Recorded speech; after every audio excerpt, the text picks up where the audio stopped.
1 minute. So you tell them that when you're ready, you tell. Yeah, Anita ma'am, please go ahead. Should I start? Okay, ma'am. Thank you. Yes, ma'am. Good Please. evening, everyone. Yeah. Good evening, everyone. We would like to wholeheartedly welcome each one of you for the session on the DPMH session on teen brain and dopamine. And today, being the 105th session, we have our honorable resource person, Mrs. Munazir Naushin, who is an IBDP psychology teacher, theory of knowledge. She's also the coordinator at the IKNS school, Bahrain. Once again, I would like to wholeheartedly welcome each one of you on behalf of the organizers of the Deccan Positive Mental Health Team, which has Manasa Shubhakara Mind Care Center, Hyderabad, in association with the Yellow Pond Counseling Center, India, Forest Creative Arts Studio, Punjab, Sri Deepthi Counseling Center, Hyderabad, Clover Learning Center, Hyderabad, Shrisha Counseling Center, Kozhikode, and Mindstyle Hub of Kolkata. And today, as I had mentioned, we have already reached the 105th session. It will be a session for the therapist. And regarding an introduction to our resource person, the title of the session is Teen Brain and Dopamine. Our resource person is Mrs. Munazir Naushin. Her designation is IBDP psychology teacher and the theory of knowledge coordinator at the IKNS school, Bahrain. She has pursued her MA in psychology and a PG diploma in counseling from the Osmania University. She's worked in IB schools in Hyderabad for a period of about 5 years, currently working as a psychology teacher and a theory of knowledge teacher for grades 11 and 12 in Bahrain. And she's a mother of a teen son. And with that very, very short introduction, I would like to welcome you, ma'am. So the floor is yours. Over to you, ma'am. Thank you so much, Ms. Anita. That was really very humbling. Thank you. Right, so I'll share my screen first. And while I'm doing that, can you please, all of you, if you have heard about dopamine in any context, you don't have to be an expert at this, but if you have heard of the word dopamine anywhere, please give me a thumbs up or raise your hand so I can see where we are heading with the session. Okay. Yeah, one of the happiness hormones, ma'am. Dopamine is one of the happiness hormones. Yes. Okay. So some of us already know what it is, and we don't have to be an expert at that. But I feel just knowing where the audience is will help me, mold the session according to that. So I don't want to say the same things which everyone knows. So I think we'll start with what almost everyone knows, and then we'll build on things that we could use in our lives.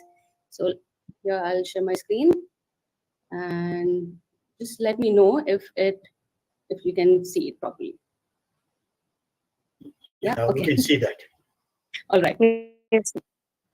Sure. So, all right. So we'll start with what exactly is dopamine. So throughout the session, we'll see what is dopamine, how does it affect the brain, where is it produced in the brain, what are the behaviors and actions that are associated with an increase in dopamine, what are the highs and lows related to that, what happens when there's a dopamine withdrawal, and how to use detox. Now, that is my favorite topic. Like the last slide is my favorite. So we'll gradually move to that. So like you said, Ms. Anita, it is a happy chemical that is produced in our brains. Every human being has certain level of dopamine released by the brain. Okay, so this is something that everyone has. It's released by the brain, and it's something that is natural. Okay, we need to know that. And it's a neurotransmitter, as in it's a chemical messenger. I'm not going to bore you with science here, just a little quick introduction about what that is. So it's a chemical messenger taking information from and to the brain. Okay, so everything that happens around you is shared with your brain, and the brain kind of responds to your body through these chemical messengers, and then we behave or we react based on what the brain tells us. So this is something that we all understand at a basic level. So one of the chemical messengers is dopamine. There are many, many, many others. So when we say, how does dopamine impact behavior? It's very difficult to isolate the impact of one neurotransmitter because there's always a combination of many other chemicals inside the body. But if we have to focus on one, then this is what the session is all about. So we don't want to negate the effects of other things, but at the same time, we want to see how this specific chemical influences our behavior. So on the left, you'll see this is a nerve cell, the cells in the brain, and dopamine travels from here to here and then passes on to the next nerve cell. And here you see these are the dopamine molecules being passed on from one cell to the next one. Okay, so this is what keeps happening in our brains so many times during the day. We don't even know when it happens. It's such a natural process. It's just like heartbeat. We don't really realize it's happening until we really feel it. So similarly, it's a very natural process that everyone goes through. Now, the role of dopamine can be seen in motivation, learning, attention, heart rate, movement, and mood, basically. But there are many, many other functions also. But the most common association of dopamine is with motivation, and we'll see why. Um, One of the reasons why we associate dopamine with motivation is because it helps in feeling of pleasure as a part of brain's reward system. Okay, now basically what we know about dopamine is that it leads to us being motivated to do something, whether it be getting up from the bed early morning or going to work or going to school, college. Not very nice task that we look forward to, but it's something that we do every day. So the basic level of motivation that is needed in order to do these things is because of dopamine. It's a natural process. Nature has kind of developed us in this way. You can say nature has kind of instructed us in a way that we continuously do these things that are not very interesting, but we still need some motivation to do these things. And that is what dopamine provides. Now, I want to keep this in mind that first we're going to talk about what dopamine is in general, and then I'll take you forward to where we're heading with teens here. Okay. Right. So where is in the brain is dopamine produced? Of course, many parts of the brain are involved in this, but ideally it is two of these. This is ventral tegmental area, VTA, which is somewhere in the middle, like exactly in the middle, at the bottom middle of the brain. And there's also hypothalamus, somewhere next to that. So it's this area.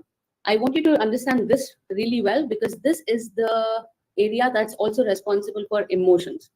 While this area in the front is called prefrontal cortex, which is more responsible for problem solving, critical thinking, and all higher order thinking. So all the rational decisions we make are because of this area, and all the primitive or emotional responses that we make are because of this area.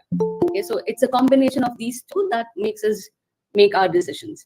Sometimes when we are really upset or when we are really angry, it is this part taking over. Sometimes when we are very rational, it's this part of the brain that's taking over. But most of the times, it's a combination of multiple areas from the brain, all working together. Okay, so just a little bit of where it is located and how this chemical is released and all of that. There's a lot more to it, but I'm not getting into details with that. Now, like I said, dopamine is naturally released in our body, right? So something as simple as eating healthy food or probiotics kind of increases the level of dopamine in our bodies. We feel good. When you complete small tasks, like when you have a to-do list and you finish a task and you take it off, it feels good. That feeling of feeling good is like a reward or a motivation to keep working. That is where dopamine plays a huge role. Okay, so every time we feel motivated to work on something, or we feel, yes, we have done something really well, we have a surge of dopamine. I want you to realize and imagine how there's a baseline level for dopamine, which is natural. We all have it. And then when we do something that motivates us or makes us feel, yes, we've achieved something, it goes high. And then it comes down to its natural baseline. This is what makes it.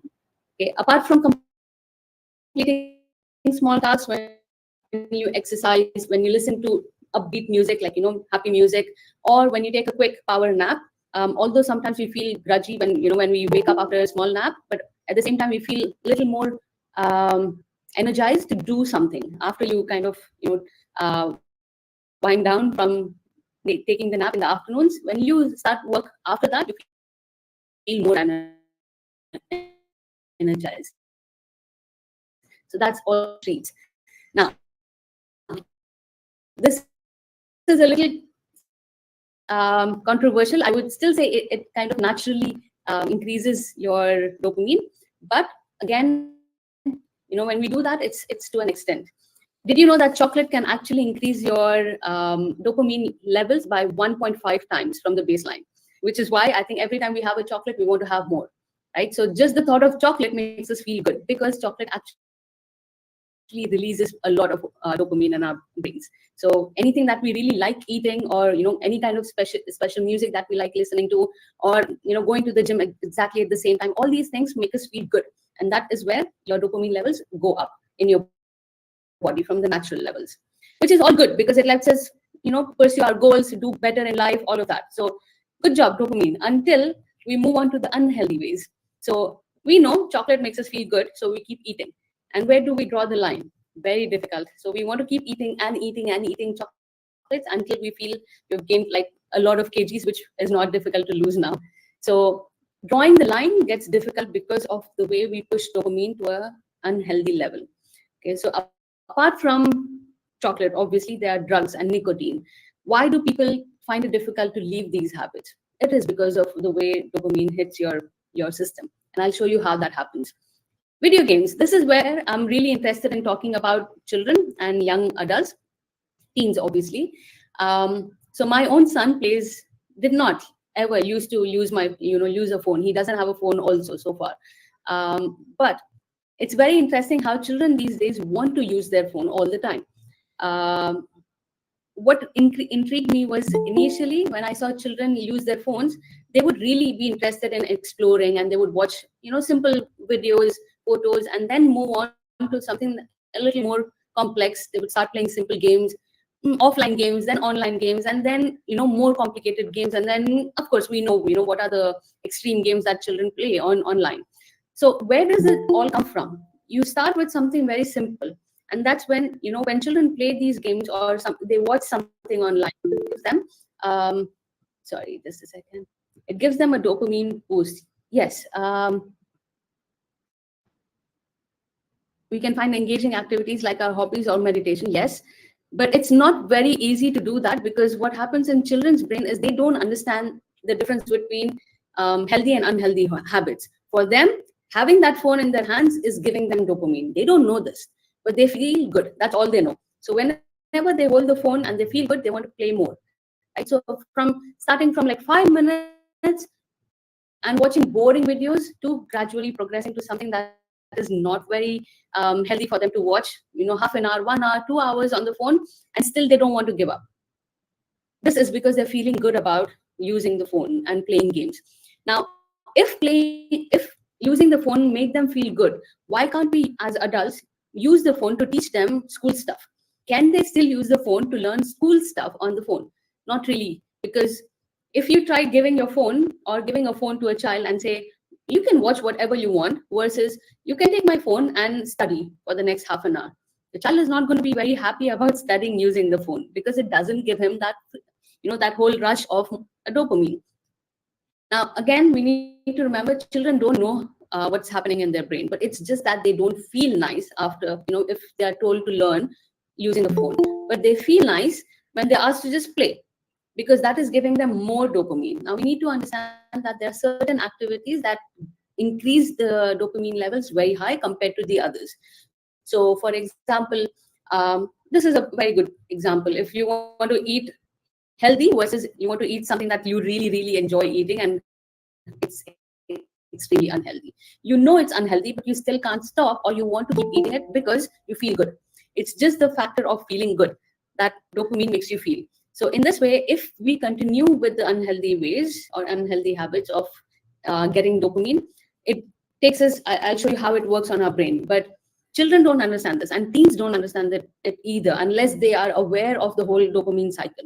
So just because they don't know what's the mechanism inside their brain, they can't really see what is the problem with video games or the way they surf internet and staying up at night.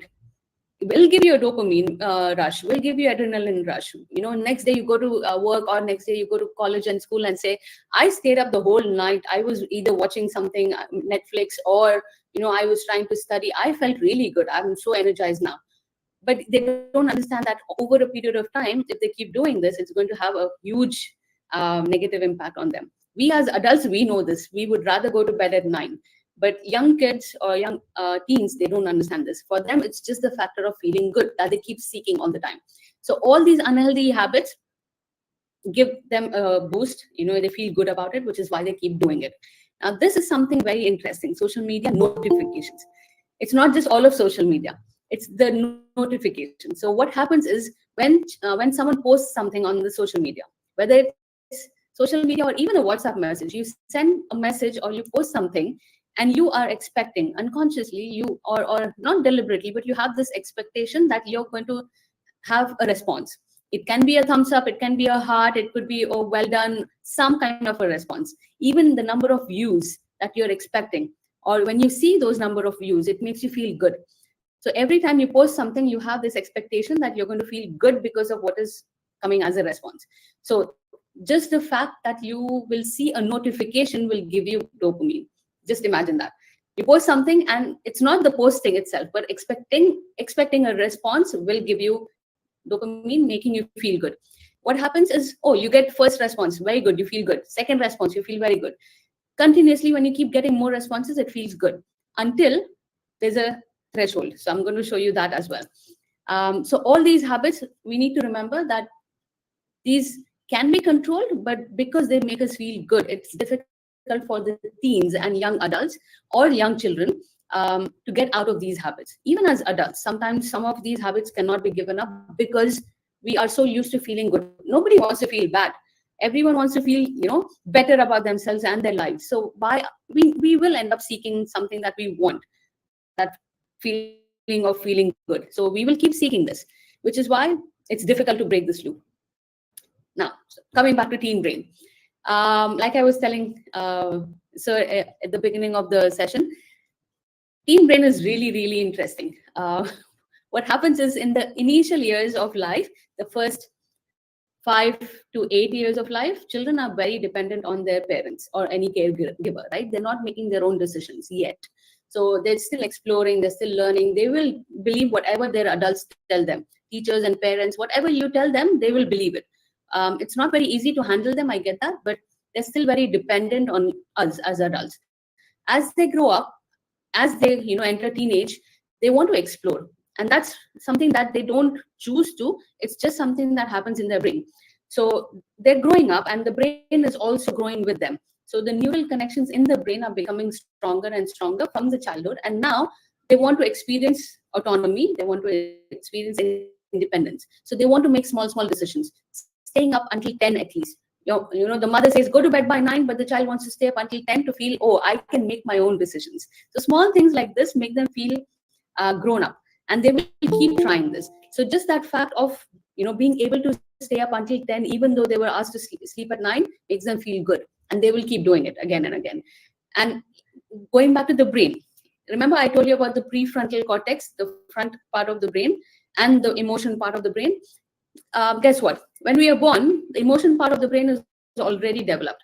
Okay, so we can cry, we can get scared, we can, all the emotions are already there. But we cannot really make decisions when we are 2 years old, for example. It's something small. If you have to decide whether to pick this chocolate or that chocolate, yes, they can make that decision. But making complex decisions in life is not possible. You don't expect children to make decisions in life. But as they're growing older, as they enter around 20, 21 years old, they have to make the decisions about universities and jobs and later marriages and all of that. So these big decisions come later in life. And that's when, by that time, the frontal lobe, the prefrontal cortex of the brain is kind of developing. Now, we need to understand that children do not have a very strong prefrontal cortex. Even teens do not have it, but it's not as bad as the children, but also as not fully developed as adults. Sometimes even adults have difficulty making proper decisions, but the maximum age, or the average age for the prefrontal cortex of the brain to develop is between 17 to 25. Okay, that's when your problem solving skills and higher order thinking and critical thinking and all of these develop much more. Okay, so we cannot expect teenagers to make rational decisions. This is why we have issues with teens, because they do not listen to us. They want to do whatever they want, and they in spite of behaving like adults, they do not know the consequences of their behavior. So it's very frustrating as adults to handle teens, because they act like adults, but they behave like, they want to be treated as adults, but they behave like children. You see, so it's a very difficult stage, because it's a complex situation again. They feel like an adult because they are starting to use their independence in everything, but they don't have the brain power to do it, and they don't understand it. So we cannot really blame them for taking the car out at night and hitting it somewhere else, or doing something like, this is why teens get into drugs or any other bad habits, because they think they are grown up to make certain decisions, but their brains are not capable enough to do that. So if you are dealing with teens or young adults in any context, as teachers or as social workers, or your own kids or your siblings, please understand that the brain itself is not completely developed yet. It looks like it is physically, yes, but the functions of the brain are slowly developing. If you think about your own lives, how many dumb decisions did we make as teenagers? We did. Everyone does. But if you think about it now, whatever stage of life you are in, you are a more mature person. And although you think you were mature even back then, but you did make some, we all make mistakes when we are in that stage. So that is what we need to remember, that their brains are not completely functioning as an adult, but they think they are. So that's where they all complicate their lives, and that's where dopamine hits a lot, because every time they do something illegal or they do something against their parents' wish, or something that was not supposed to be done, dopamine again. So they feel amazing about themselves doing such things, because it gives them a boost, and they feel, yes, I'm capable of doing it, and they feel motivated. So they keep doing it and doing it and doing it until they end up feeling miserable. So I hope all of that was clear. Now, moving on to what happens when there's low dopamine, and then I'll show you what happens when there's high dopamine. So because I said dopamine is naturally produced in our bodies, we need it for functioning. But if there's low dopamine, because of whatever reason, yes, we're going to feel less motivated. There's no motivation to do anything. There's trouble sleeping. You feel fatigued all the time, tired and fatigued. You don't really understand what's the reason, but it's just a feeling of tiredness and no motivation, and issues with memory and brain fog. You're trying to work on something, but for hours you cannot think. Like you don't know what's happening. Where did the last 5 hours go? I don't know.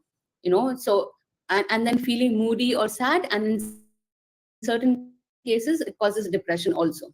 So this is what happens when there's low dopamine. So definitely we need dopamine to an extent, but at some point or the other, almost all of us go through this phase. I'll show you again why. But also for some of us, this stage is very fast. Like, we have a few weeks of this and then we are back on track. For some, it might go on for months. And when it continues like that, it leads to depression. So again, dopamine is not the only reason for depression, but it is one of them, very strong one. So we need to understand that all of these, if you see these symptoms in your children or your siblings or your students or anyone, please understand that dopamine could be a reason. And like I said, I'll show you how you can identify this. Now, what happens when we have too much of dopamine? And trust me, I think all of us might have had some or the other level of high dopamine at some point or the other. Every time you do something that was not allowed to do, or every time you do something that you really enjoy, every time you get really high grades in your exams, you get a bonus in your company. All of these give us a high in dopamine, makes you feel really good and makes you feel motivated, right? So if there is too much dopamine once in a while, great. But if it is high for a very long time, like if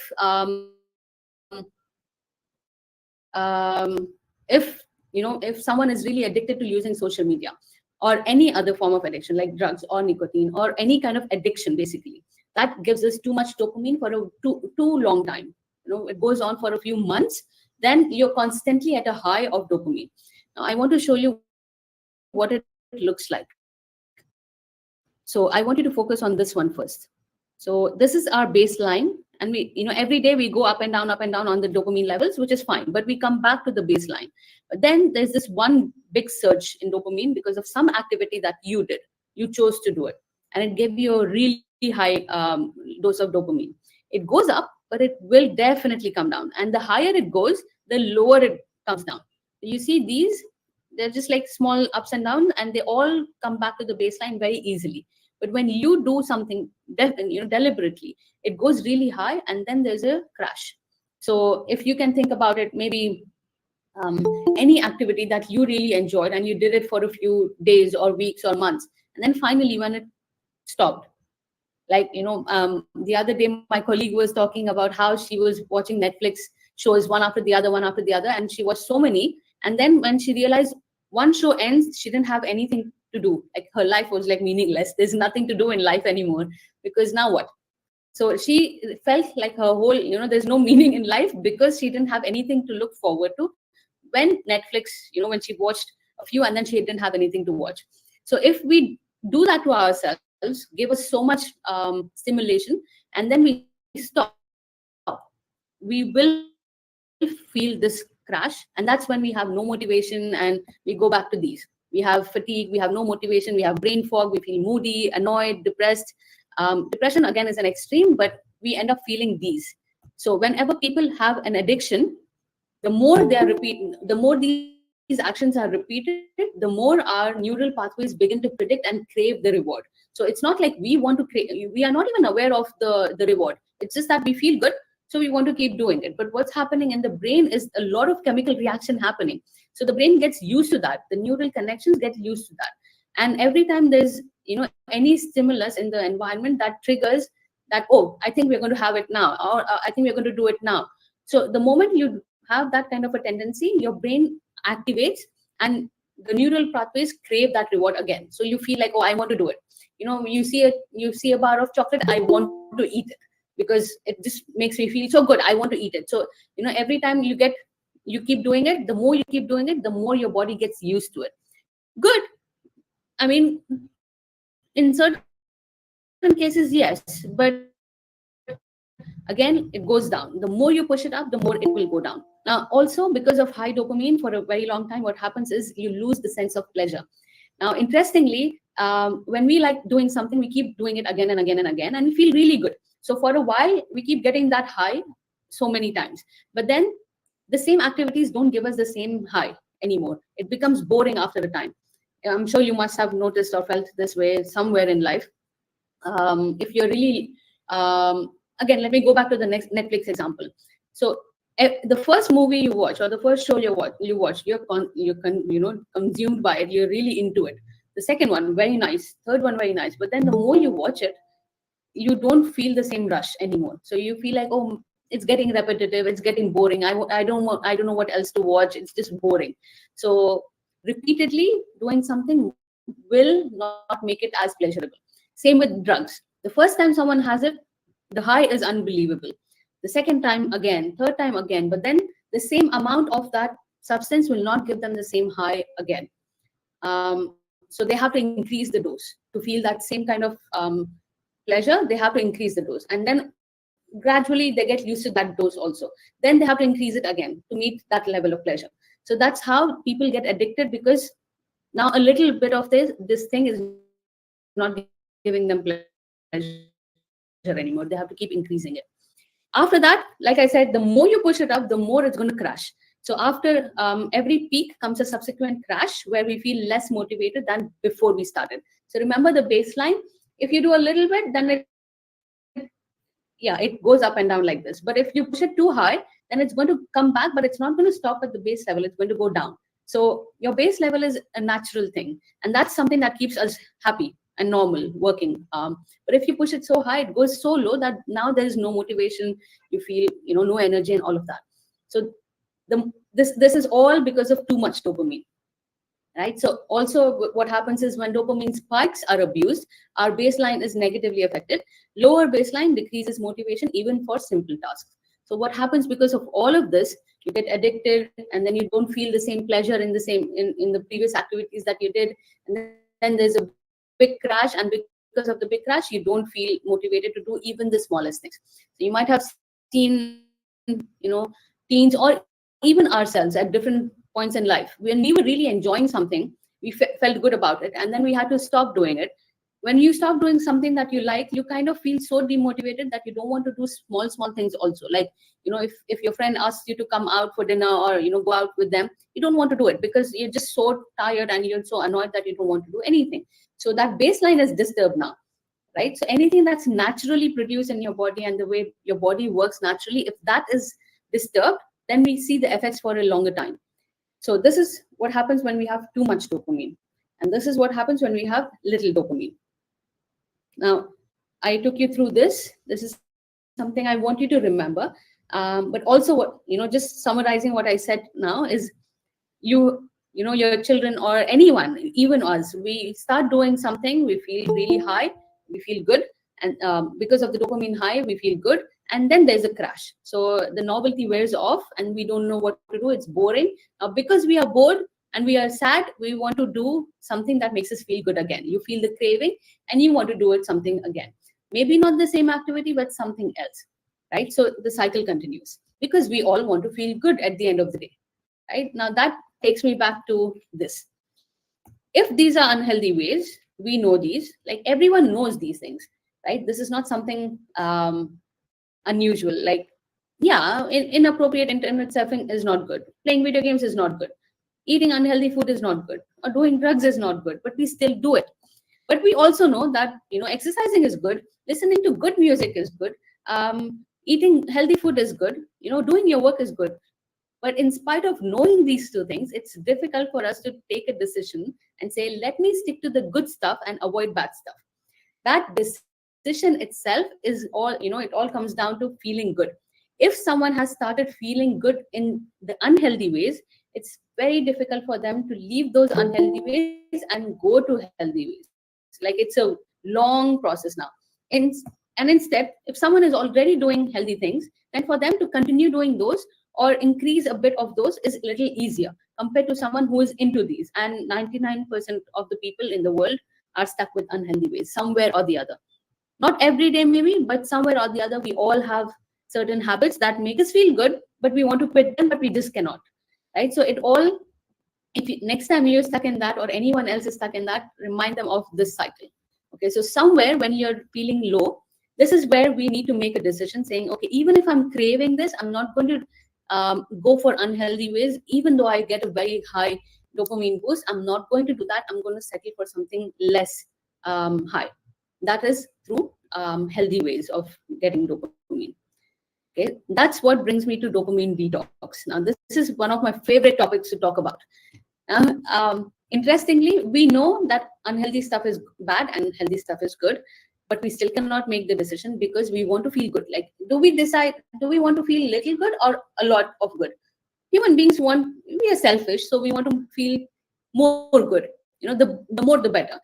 But we've been doing that. So when there's a crash and you're in a very low mood and you don't want to do anything, that's where we need to take a decision saying, I'm not going to go for something really high. Let me go back to something very boring and normal and natural and bring my level up to the baseline. Okay, as adults and everyone who's listening to this, if we start analyzing our brains, there's a way to boost your own dopamine and control it. Okay, this is something I really enjoy doing because sometimes I feel, oh, I think I've had a dopamine high. I need to, make it, control it so that I reach the baseline and I don't hit a slump. Or when I'm actually in a slump and I feel, oh, I think my dopamine levels are really low. So let me do something that will bring it back to the baseline. So the baseline is really critical and crucial. Okay, we need to remember to be at the baseline and not too high and not too low. So if you're in that situation where you have to take a decision to feel a little better, avoid dopamine layering. Now, what I mean by this is we do so many things to make ourselves feel good. Like, I was reading about an example where if someone is going to the gym and exercising makes them feel good. But what they do is also listen to their favorite music, also add on their favorite drink while they're exercising, also go to the gym at the same time. All of these things make it a more pleasurable experience. We love it. Or, any experience you think about, we want to make it better in many ways. That is called layering. Okay, so the more layers you add, the better you feel. But at the same time, if you see something goes wrong here and the whole thing crashes down. Like, if you're not able to go to gym for 1 day or 2 days because of something sudden, you will stop listening to the music. You will stop drinking that kind of drink. Everything gets messed up. So, which is why we need to stop layering these activities. You don't put them all together. Sometimes just doing one thing is fine. Just going to the gym without any music or drink is fine. So for us, is the crucial thing is we need to do something boring regularly. Boring yet necessary. Okay, Okay, if we keep doing those things, like, if someone is depressed, they wouldn't want to even get out of the bed because there's no motivation at all. But if they just make it a habit to get up on time, that's it, nothing else. Getting up on time is boring, there's nothing unusual about it, but just getting up on time will trigger the brain cells to actually release a small level of dopamine. So when you get up on time, you feel motivated after 1 or 2 days to just continue with the next few tasks. It need not be super exciting, but it pushes you through the day. So that little level of dopamine is what we need, just a little bit, to the baseline. So when you avoid doing this to yourself, like we do it to ourselves, we want to feel good and good and good. So we don't want to add too many layers of happy things, because at the end, when it goes up, really it will fall down. So avoid layering. And then there's something called intermittent reward schedule. Okay, so we need to start paying attention to the amount of dopamine or pleasure we get from activities and start modulating that at rest. Okay, so we need to associate winning with the effort itself. So when we know that if we do this, we are going to get a reward. We know this. So how about doing it for 2 days, then stopping it for one, doing it again for 2 more days, and then stopping again for one day, or we make it completely random. So we flip a coin and decide, should I do this or not? Should I eat this ice cream that's there in the fridge or not? If it says no, you flip a coin and say, okay, heads, I'm going to eat it, tails, I'm not going to eat it, and it lands on tails.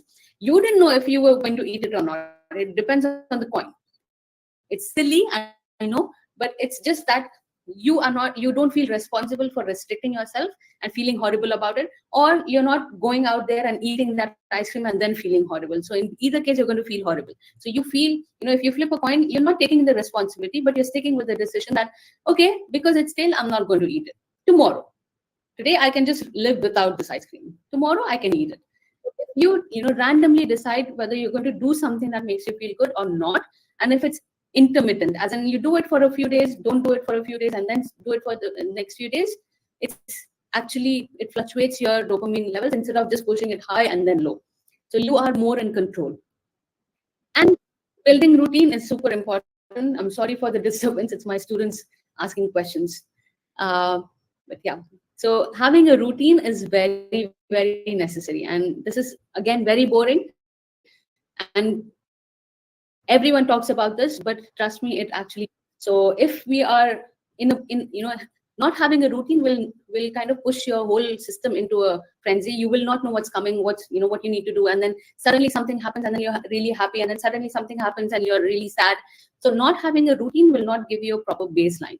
When we wake up early in the morning, experience sunlight for some time, do a little bit of physical activity in the morning. We all know this. This is super important. We read about it every time, but trust me, it is really important, because sunlight helps us to use dopamine more effectively. So that's the connection, which makes our mood better, and it increases our motivation and helps us to think a little sharper, which avoids the huge crash after the spike.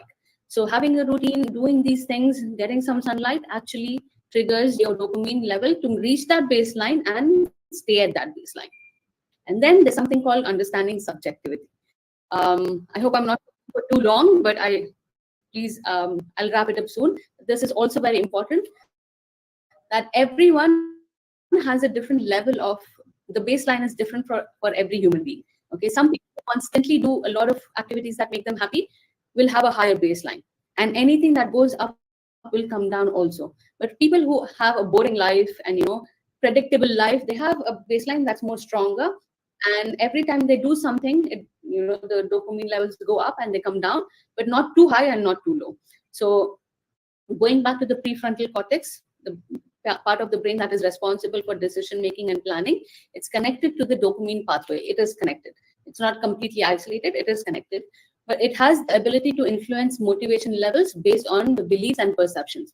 So if you know that you are able to take some action because of, now that if you already knew about this, fantastic. But if there's something new that you learned today, especially about the detox, if you're able to, next time you're in a situation, or if you see someone in a situation where they're actually, in this whole cycle of getting attached or addicted to an activity, and they don't know how to go about it, just make sure that you understand the situation, first, and you make them understand that it is possible to actually control the dopamine levels. You have all the resources to. Once you understand how it works, you can make it function according to how you wish. Maybe not 100% of the time, but you have more freedom in choosing what to do and what not to do, because you will see how it influences your system later on. So this is something, if you want to take away something from this session, I would want you to take away this part. So just summarizing all of that, how are we going to implement what we just spoke about today is identifying what activities cause a spike and sustaining a realistic base level, avoiding a huge crash. So just remembering that all the activities that push you really high, you feel fantastic after that, will give you a low. Okay, so do it in moderation, do it in a way that will give you enough motivation to continue working on your plans. Like I said, effort must be your motivation should come from the efforts and not from the results. So every time you feel good about an activity, tell yourself, okay, I'm going to keep that in moderation and not do too much of it, because I want to avoid the huge crash and I want to stay at the base level. So if you keep practicing this every day, it becomes normal. And people might think you're boring, but then trust me, you feel much better every day than people who do crazy things every day and they feel high and then low and then high and then low again. You also, we can also do things that make us feel excited and happy and motivated, feel the pleasure, but not too much. So it all goes back to taking responsible actions in everything we do. Right? So that's it. I stop speaking now. I've been speaking for too long. If you have any questions, please let me know. Thank you, madam. And Kalimuch is social educator. A very nice speech. Thank you Actually, so much. it is increasing dopamine or reducing dopamine by medication.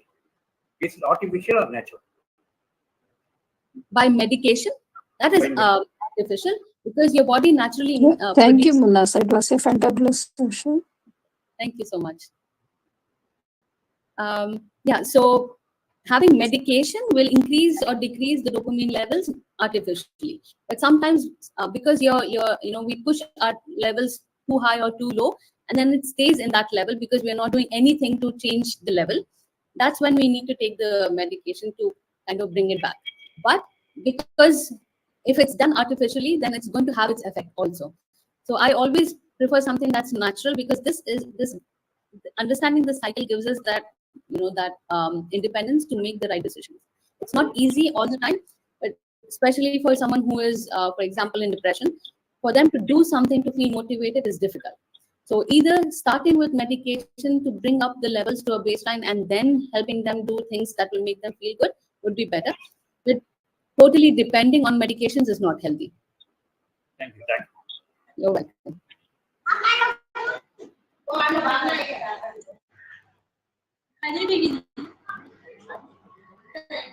Yeah, Munna. Sir. It was a fantabulous session. We thoroughly enjoyed.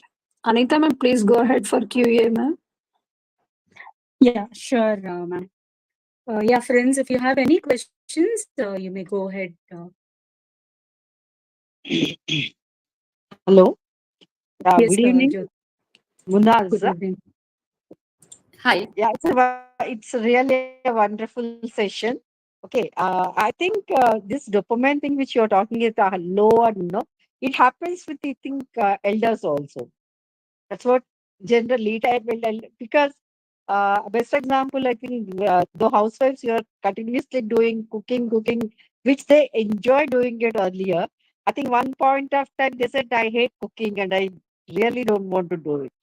Right. I think this applies for even elders. I think. Definitely does, ma'am. Definitely. Dopamine is, see, all the natural chemicals that are released in our body are from birth till we die. The levels fluctuate based on our age. As we grow older, we have a lower baseline. So everything that we did as teenagers, we don't have to do anymore as we grow older, because we don't need it. We can find happiness in small things. But at the same time, like you said, something that we used to do for years now doesn't Yes. feel pleasurable anymore, because Yeah. that's how it works. So So we, even as adults, which is why, we say take up a hobby, do something after retirement that you feel enjoyable, because we as adults also, we need it for sure. We Yeah. commonly hear this, no, I was very much interested. I don't know what happened to me. I lost interest in many things. So this is a very common dialogue which we hear from people. I think the same thing applies, whatever you told. And Yes, it's ma'am. actually a wonderful session, and it's really. Thank you, thank you. And thank you for bringing this point up, because as adults, there's so much I can talk about, and I would love to talk about this topic because there's so many aspects to it. But wanted to focus a little more on teens because it's, Yes. something we can explain. But as adults, for sure, we need to do something. When we are aware of this, that's when we can change something. True. So instead of feeling, oh, I used to do it, enjoy it earlier, now I don't know what happened. Now I know what is going on, so I'm going to do something that gives me pleasure. So if I'm bored of cooking, I might try, writing something or painting something, and then go back to cooking after a few, I mean, you have to cook every day, but Yes. the pleasure will come after some time. Yes. Thank you for bringing this up. Thank you. Thank you. Thank you very much. It's a wonderful topic. Thank you so much. Thank you, ma'am. Dr. Venugopal, sir. Okay, Munasa ji, I'm a medical doctor and I joined from USA. And first thing, what is your dopamine level now? Right now, because of all the positive compliments, people are saying wonderful, fantastic, fabulous. Your dopamine has gone to a spike, and don't let it crash. Okay, after this session, don't feel depressed. Okay, now very high elevated. It's not bad. I'm just kidding. Now, what I liked about this session is your communication skills are terrific. Terrific. Because I take classes on communication skills. So I've been critically observing your communication skills, your command over the language and choosing the right words. Yesterday I gave a talk on word power. So it's really impressive. Then being a medical doctor, I had the opportunity to, over a period of some nearly 30 years, opportunity to take care of patients who are addicted to either alcohol or opioids, all these substances.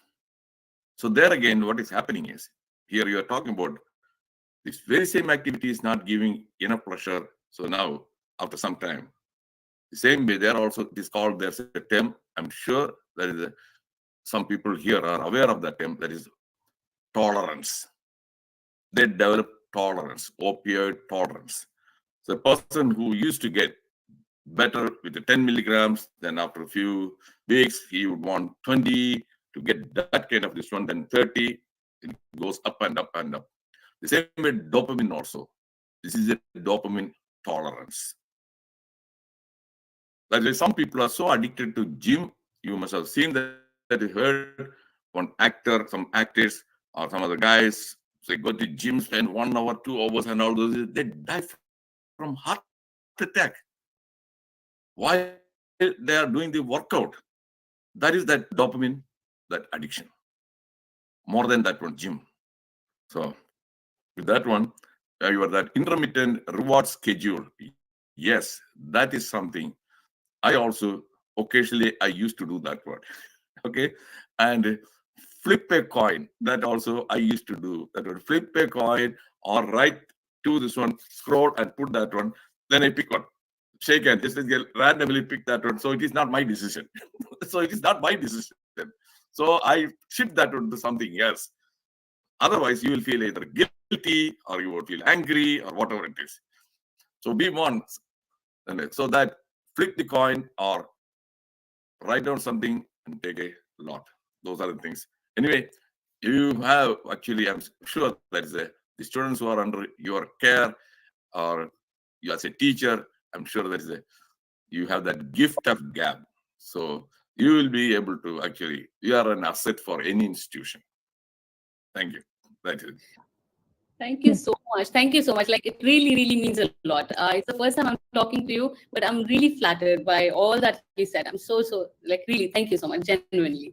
And I'm glad you could see that what I said was, it made sense, because I'm actually a little scared in terms of crossing my boundary from psychology to medicine, because I'm not an expert, and I might give information that might not be accurate. So that's something I worry about. And when you said you've been in the field for so long, I was like, oh no. But thank you so much. But one thing, if you want me to give a feedback, that one is that for the lay public, they won't be able to understand if you show a picture of the brain, prefrontal, and all those things. I don't think that is necessary. Just you can say that is in the brain, that is a one in the amygdala, the other one is the prefrontal cortex. That is enough. The other picture, then yeah, the attention will be distracted. They may subsequently try to focus. Oh, I'm not understanding where is that one, what is that one. The mind may start wandering. Eh? True. And if you can share your WhatsApp number, I'll keep in touch with you through the WhatsApp.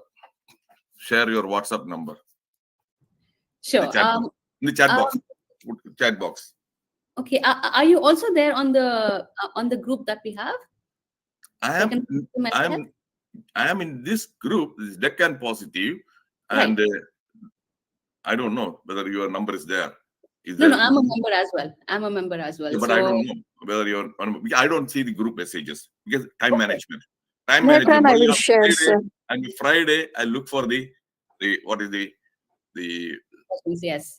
That's all. Right. Yes, sir. Later on I will share. Now we will go with another person interaction. Yeah, Anita ma'am, please go ahead.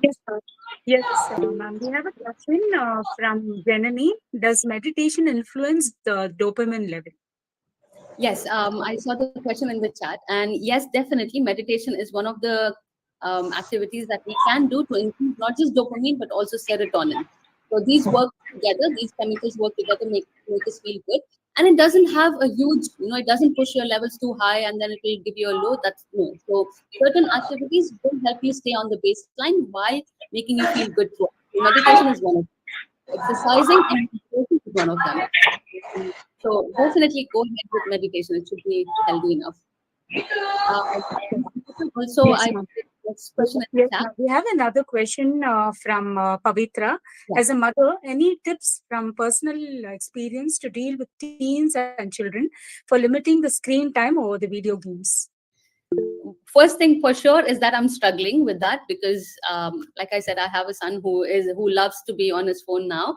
But also, I understand what is happening in his brain. So, in all my sessions, I always say the children are children and we are adults, and we understand things a little better than them. Although they are amazing, but we as adults have a little more understanding. So, first thing is we understand what's happening to their brains. Why are they interested in the phones? Second, that we have control over our own emotions, our own behavior first, and then expect them to control it. So if we are constantly annoyed at them using their phones, they will eventually find ways to do something else with the phones when you're not looking. So it's not just about them limiting the screen time in front of you, but also for them to understand what are the consequences of using this in the long run. So the first thing is we need to first calm ourselves down and set routines. Very, very difficult. I know from personal experience, setting routines is not the easiest with children and as they're growing up especially. But again, we are the adults, and if we keep trying that, consistency is the keyword. Something that we do every single day and they see us doing it every single day, they learn from us. So if I'm on my phone, I cannot blame my child to not use phone. So I blame myself for this to a very large extent, and I think as adults, somewhere or the other, we are responsible in the way children kind of imitate our own behavior. At the end of the day, we are tired, so we want to scroll through Instagram or some other social media, and they see it as if my parents are doing it, why can't I do it? So that's one thing. Not blaming anyone, but if we decide to have screen-free time for ourselves, at least for half an hour, and we make it very clear, from this time to this time, I'm not using my phone, and you also, let's have this time where we just talk or play or do something that we all enjoy, that will make us feel good anyways at the end. So having a limit to screen time during this 1 hour, start from there instead of saying stop playing on your phone, always on your phone. If we start doing that, they're not going to listen. So having a limit to screen time for 1 hour. The rest of the day, if they want, let them to an extent. They will get bored of it eventually. But starting from 1 hour maybe, and then gradually having 1 hour in the morning, 1 hour in the afternoon, screen-free time I'm talking about, because I know most of the time children are on their phone. So just having no screen time for 1 hour and then gradually progressing, because once they start doing something else in that 1 hour, they start to enjoy that also. And then they will start doing that little more. But like I said, consistency is really important. And having a routine is very important. Next question I see here is how to control dopamine in addicts. Is there any natural way of curing drug addicts without taking any medications?